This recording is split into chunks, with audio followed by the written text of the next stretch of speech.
على جزيرة الأحلام سينمو مشروع قلب العالم في مدينة تستجيب لرغبات المستقبل دون منازع. برج الحصيني الأطول من نوعه في العالم سيحقق للمدينة انطلاقة نحو غد لم يكن مألوفا، حيث هنا أكبر مدينة للإنتاج الإعلامي وأكبر مركز للغطس المفتوح وأكثر من 11 مليار دولار. أسفر بحثنا عن اختيار جزيرة مكوار لتكون مقرا لمشروع جزيرة قلب العالم النابض، بعد أن تساقطت أمامها كل الاحتمالات الأخرى. وكيف لا يتم اختيارها والسودان يشهد اليوم استقرارا وأمنا وتوجها يستهدف تنمية العقول والانطلاق بها إلى مصاف الدول المتقدمة في العالم. في جزيرة مقرسم المختارة كأميز منطقة داخل مياه البحار بالعالم مناخا وموقعا ومساحة يجدر بها أن تكون قلب العالم في مكان هو الأكثر نظافة وشفافية وتنوعا بحريا، لتنمو المدن هنا في الإعلام والتكنولوجيا والمعارف، كما الشعب المرجانية أكثر جمالا ونضرة لسودان يستقبل الاستثمار بقوة. أن يضع الأخ رئيس الجمهورية حجر الأساس في هذا الوقت بالذات بعد تكوين الحكومة الجديدة، ونحن بصدد إجازة قانون الاستثمار الجديد.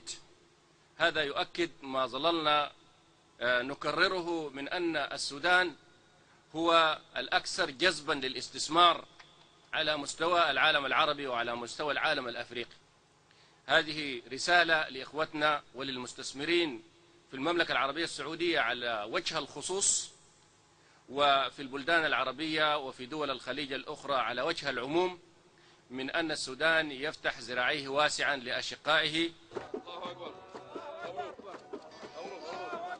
وبدأت رحلة البحث عن أمن وسلام ورفاهية لمشروع اختير ليستوعب 150 ألف مقيم وأكثر من 1,000,000 زائر خلال العام، بأكثر من 10 مدن سياحية وتجارية واقتصادية تسهل فيها حركة التنقل البحري والجوي.